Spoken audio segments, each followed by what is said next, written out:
नमस्कार दोस्तों। पिछली वीडियो में हमने किया था कि कौन कौन सी ऐसी टर्म्स हैं जो सीक्वेंसिंग में यूज होती हैं। आज की वीडियो में हम क्या करेंगे कि फर्स्ट केस देखेंगे हमारा कि n number of jobs on one machine. ये केस देखेंगे, इसके बेसिस पे देखेंगे कौन कौन से डिफरेंट रूल्स होते हैं या किस तरीके से हम सीक्वेंस बनाते हैं।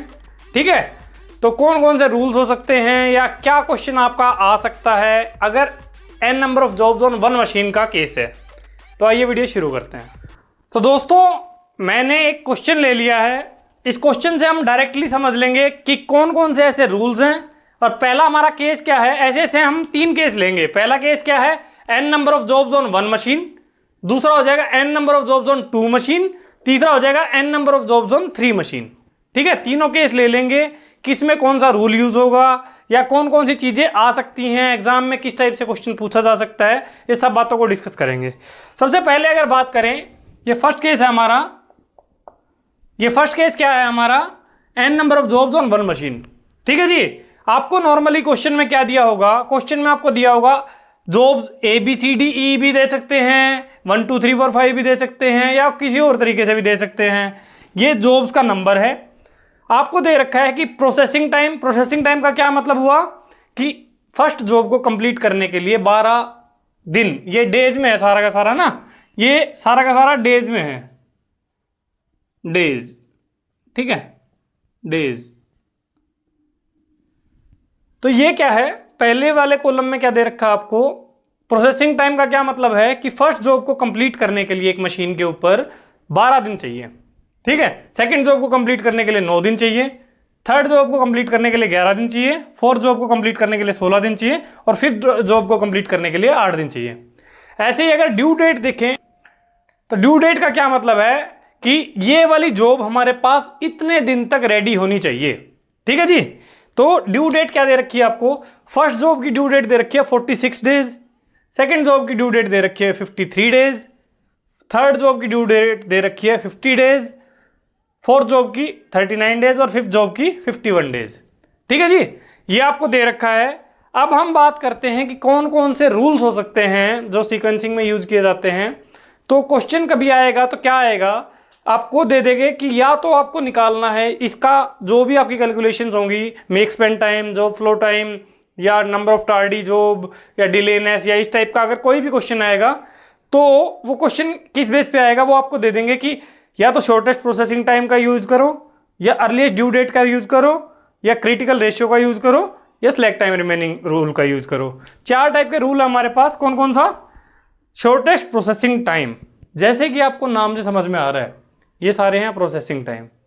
शॉर्टेस्ट प्रोसेसिंग टाइम यानी कि जो जॉब सबसे कम टाइम ले रही है प्रोसेस होने में उसको सबसे पहले रखना है। शॉर्टेस्ट प्रोसेसिंग टाइम यही हुआ ना, मतलब जो जॉब प्रोसेस होने में सबसे कम टाइम ले रही है उसको सबसे पहले रखना है और उसके बाद इंक्रीजिंग ऑर्डर में रखना है। ये सारे के सारे जो रूल्स है ना वो क्या फॉलो करेंगे, इंक्रीजिंग ऑर्डर को फॉलो करेंगे। ये इंपॉर्टेंट चीज़ है, इसको याद रख लेना। एक लाइन हर एक में लिख लो कि ये सारे के सारे जो रूल्स हैं वो इंक्रीजिंग ऑर्डर को फॉलो करेंगे। सबसे पहले क्या है, shortest processing time. Shortest processing time वाले में क्या है, देखो अगर बाय द वे हम इनका वन बाय वन मैंने 4 कॉलम बना दिए हैं, इनमें देख लेंगे कि किसके हिसाब से कौन सा ऑर्डर फॉलो होगा।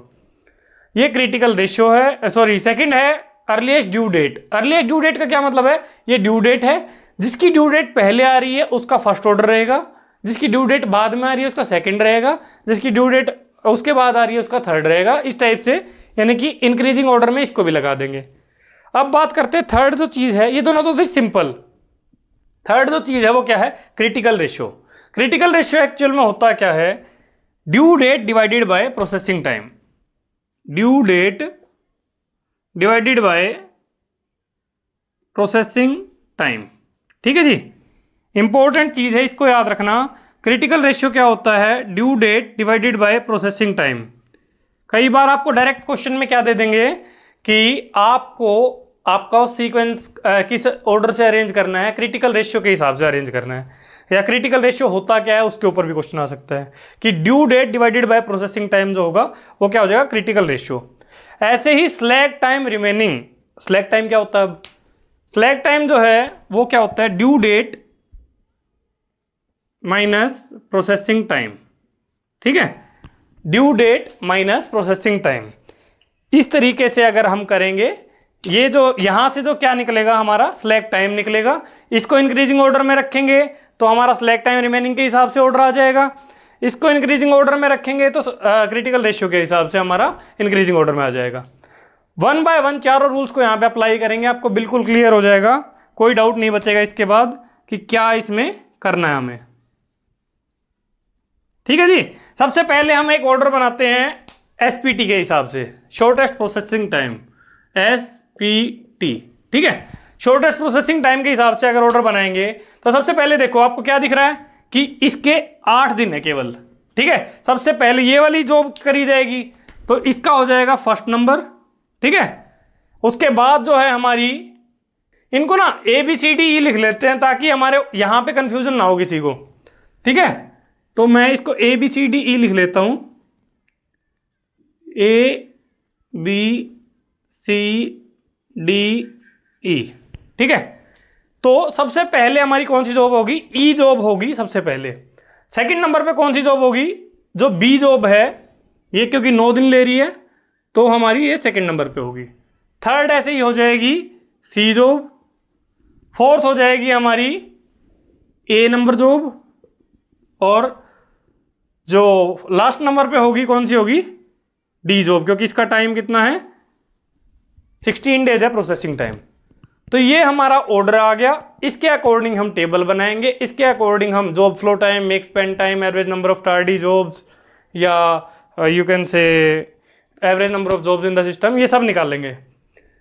नेक्स्ट वीडियो जो आएगी उसमें एक ये ऐसा ही क्वेश्चन कर लेंगे, उससे आपको बिल्कुल 100% क्लियर हो जाएगा कौन सी टर्म का क्या मतलब था और उनसे कैसे क्वेश्चन आ सकता है एग्जाम के अंदर, ठीक है जी। ये शॉर्टेस्ट प्रोसेसिंग टाइम के हिसाब से ऑर्डर आ गया।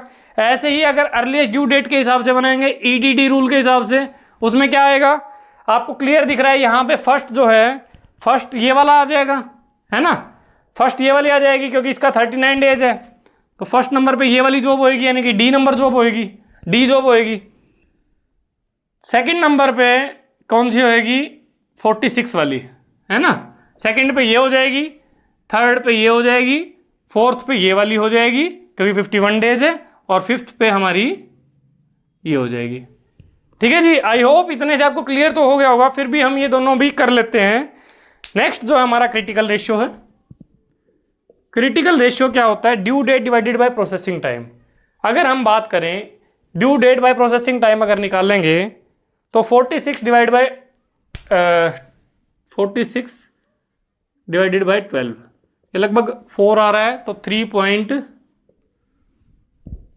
कितना आ गया, 3.10 हो गया ना, तो 12 8 96, 3.8 लिख लेते हैं इसको। यह आ गया 53 डिवाइड बाय 9, 53 डिवाइड बाय 9, तो 53 डिवाइड बाय 9 कितना हो गया, 9 6 54, लगभग 5.9 के आसपास, 9 5 45 और 8 9 लगभग ना 5.9 आ जाएगा, 5.86 समथिंग आएगा। तो ये जो हमारा 5.8 प्लस कुछ आएगा, लेकिन हम इसको 5.9 लिख लेते हैं। नेक्स्ट जो है हमारा 50 डिवाइड बाय 11, ठीक है। तो ये हमारा कितना आ गया, 11 चौक 44, 6 11 पंजे 55, 4.5। थर्ड जो हमारा आ गया वो कितना है हमारा, यू कैन से 39 डिवाइड बाय 16, तो यहाँ पे हमारा 16 दूनी 32 और 7 7 70 16 चौके 64, 2.4। और लास्ट जो हमारा 51 डिवाइड बाय 8 आ गया। 51 डिवाइड बाय 8 कितना हो गया, 8 6 48.3 आ गया, 8 दूनी 8 24, 6.3। तो डायरेक्ट आपको दिख रहा है यहां से आपको क्या है, क्रिटिकल रेशियो मिल गया सबका, और उस हिसाब से हम ऑर्डर बना देंगे। अब सबसे पहले हमारा दिख रहा है सबसे कम किसका है, इसका है, तो ये हमारा फर्स्ट नंबर पे आ जाएगा। सेकंड नंबर पे हमारा ये आ जाएगा, थर्ड नंबर पे हमारा आ जाएगा ये वाला, फोर्थ नंबर पे आ जाएगा ये वाला, और फिफ्थ नंबर पे आ जाएगा ये वाला। ऐसे ही लास्ट स्लैक टाइम रिमेनिंग का भी देख लेते हैं। Slack time remaining STR select time remaining वाले में सिलेक्ट टाइम देख लेते हैं, इनमें माइनस माइनस कर करके इनका सिलेक्ट टाइम लिख लेते हैं सबका।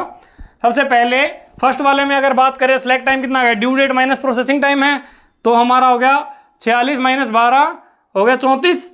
दूसरा हो गया 53 माइनस 9 44, ठीक है। तीसरा हो गया 39, चौथा हो गया 23 और लास्ट हो गया 43, ठीक है जी। तो ये हमारे सबके सिलेक्ट टाइम निकल गए और सिलेक्ट टाइम के हिसाब से हम इसका ऑर्डर बना देंगे। सबसे पहले सबसे कम वाला ये फर्स्ट हो जाएगा, सेकंड वाला हमारा हो जाएगा ये वाला, थर्ड वाला हो जाएगा ये वाला, फोर्थ वाला हो जाएगा ये वाला और फिफ्थ वाला हो जाएगा ये वाला।